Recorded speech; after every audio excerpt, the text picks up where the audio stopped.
Hey guys, it's Sarah. Today I'm going to be doing a video to show you guys the proper way to disinfect a surface.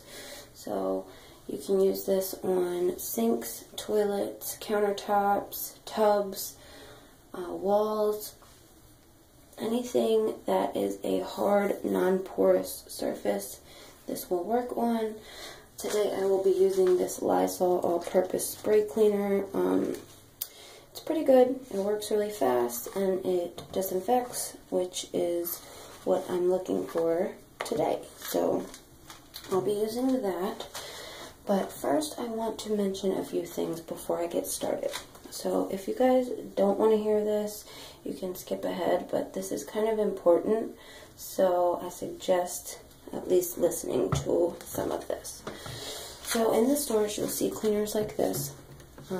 Mr. Clean, Spick and Span, there may be Fabuloso, Pine Sol, Pine Glow, all different kinds of sprays and liquids. So these say that they are multi-surface cleaners. Some will say multi-purpose cleaners. That's basically the same thing. Multi-surface cleaners, though, tend to mean that you can... A lot of the times you can use them on glass, like cleaning mirrors and stuff. Sometimes they don't work well for that, but, you know, typically they do. Anyway, now that I've rambled, okay, these, like I said, claim to be cleaners, but they do not claim to kill any germs, because they don't. So a lot of people just use something like this, they spray it, or they pour this onto a sponge, and they clean, and they think they're good to go. Okay, yes, you've cleaned the surface from dirt and debris, dust, all that, but you haven't killed any bacteria.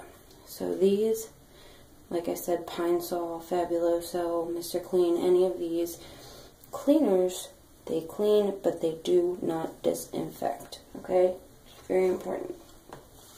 So, I also wanted to mention cleansers, Ajax, Comet, or spray cleaners with bleach. Like it will say multi-purpose cleaner with bleach, spray cleaner with bleach, whatever.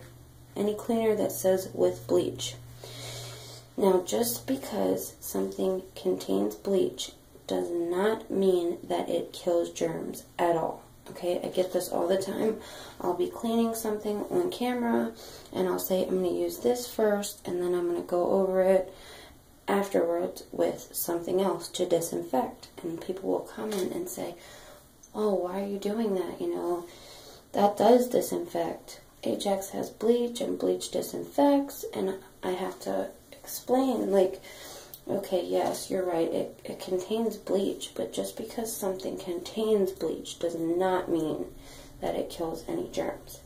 Because there are different types of bleach, and in different products it contains different amounts. Like these, for example, contain powder bleach, whereas, let me get it, something like this, Clorox Cleanup, contains liquid bleach. So, while these two do contain bleach, they do not kill any germs, because to be classified as a disinfectant cleaner or cleanser, it has to go through many tests in a lab, and if it doesn't kill up to a certain amount of bacteria and viruses, it cannot be dubbed as a disinfectant.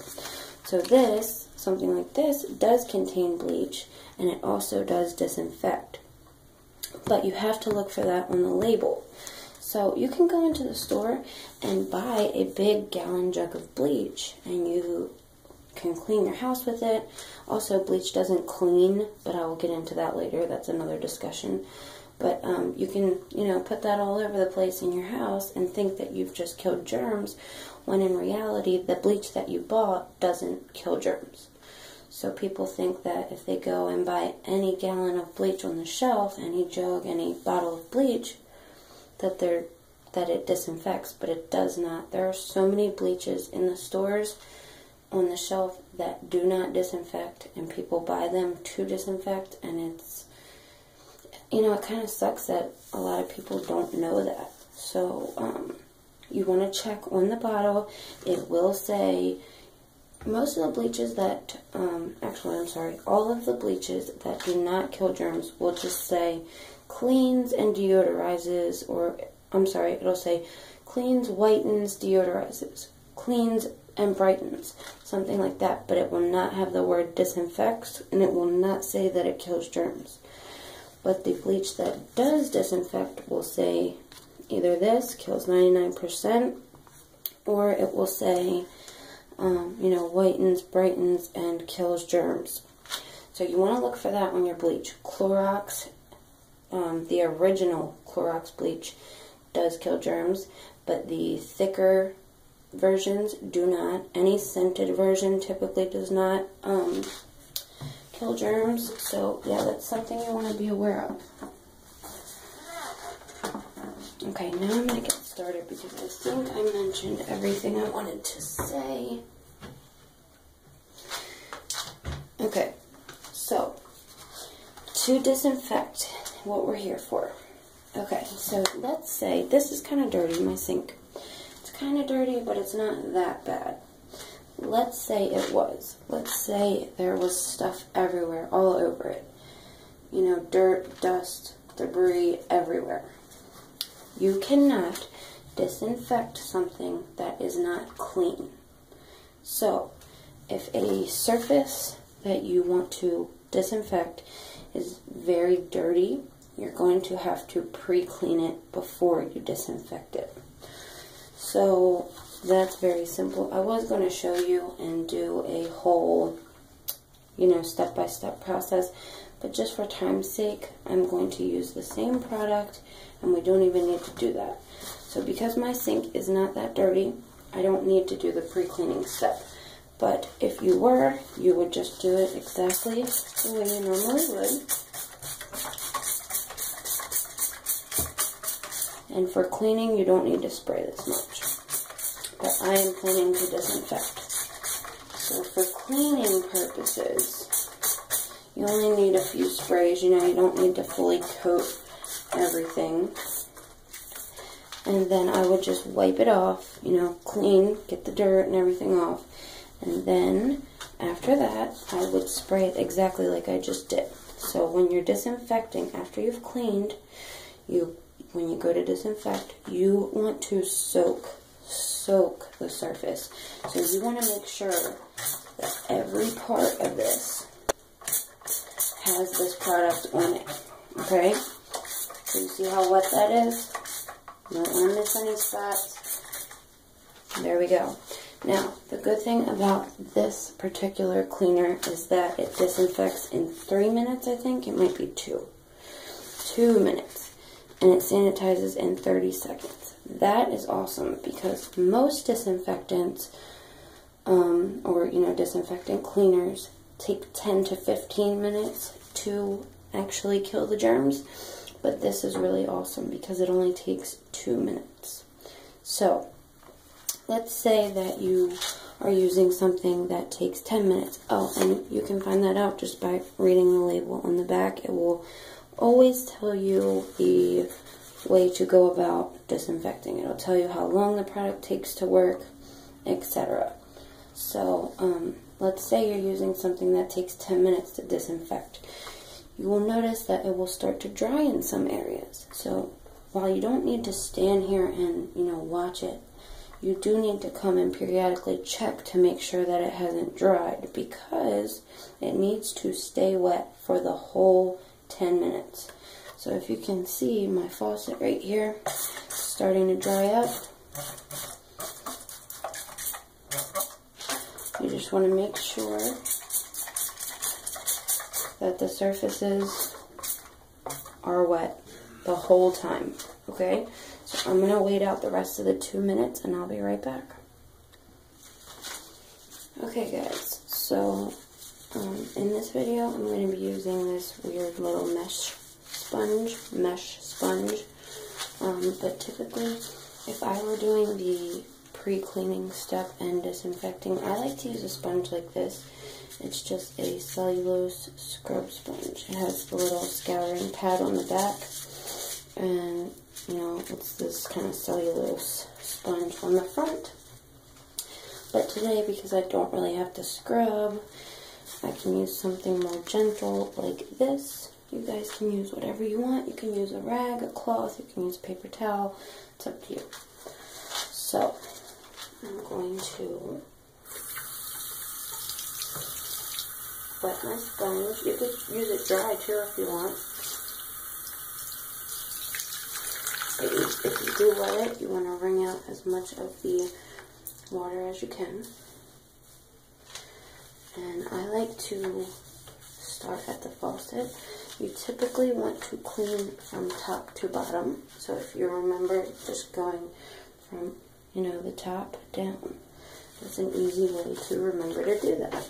Because when you are cleaning something, the fastest way to do it is to work from top to bottom, from left to right.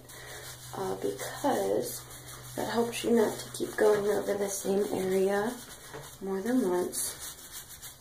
Because if you keep doing that, that obviously takes more time than it needs to. I don't know if you guys can see these blue marks on my faucet handle, but my daughter put something on there. I don't know what, but I actually can't get it off. So, yeah. And also, a lot of people miss this. I noticed you want to get up in here where the water comes out, and the sides. You want to get this backsplash up here. So like I said, I'm going to work top to bottom. Now, if this were like a countertop, I would do like zigzag motions, so like an S. So you just go back and forth like this, and it helps you not to go over the same area more than once. A lot of people do circles like this. That's fine if you want to do it that way. I do sometimes. But if you want to do it really quickly and efficiently, you can do it in the zigzag pattern because, like I said, helps you not go over the same spot over and over again, and you're also not putting dirt onto an already clean area. That way, you know, you're just going down. So I'm breaking that rule right now, but that's okay. You see that how much liquid is here? That's because, like I said before, it needed to stay wet. So even if you think, wow, I'm using a lot of product, sometimes a lot of product is necessary. You don't need to go overboard, you know, but you do need to thoroughly wet the surface. Get the drain, and make sure you wipe all of it down. This cleaner is also really sudsy, so I like it for that, but some of you may not like that. Suds can be a pain when you are trying to rinse something, and just because something is very sudsy does not mean it's cleaning any better. But I personally just like suds, as you all know. Okay, now you can rinse it, especially if it's on a surface like a countertop, something that's going to touch food, or you can just leave it to dry from here. I recommend, if you can, just leaving it to dry, because that will eliminate the most bacteria. If you come back in with the wet sponge and rinse it, or if you just rinse it in general, that will help the bacteria to start growing back faster. So I like to just try to get rid of some of the excess soap, maybe right here because it's kind of like smeary. I like to rinse that off. But other than that, I'm going to leave this to dry by itself. So I will let it dry and I'll be back. Okay, I lied. I'm not waiting until it fully dries. I just rinsed most of the suds down and rinsed my sponge out and squeezed it out really well. If you don't want to wait for it to dry, you could, and you also don't want to rinse it, you could take a dry sponge or a paper towel, whatever, and just wipe it off. So you're not rinsing it. Take something dry and kind of try to wipe these suds off. My sponge isn't going to work too well for that because it's wet, so it's going to suds it up a little bit. But that's good enough, I think. So yeah, I hope this kind of helped you guys understand the kind of rules to disinfecting something. I hate to say rules, but the process of disinfecting something, because a lot of people think that if they have a disinfectant product like this, they can just spray it and then instantly wipe it and the germs are killed, and that's not the case. So they also think that bleach, no matter what, will disinfect. That's not true either. So I hope you learned something from this. And I gotta go before I run out of storage, but I hope you guys enjoyed this video, and I hope it helped you. And I love you so much, and I will see you in the next video. Please subscribe if you haven't already, and I'll catch you guys later. Bye.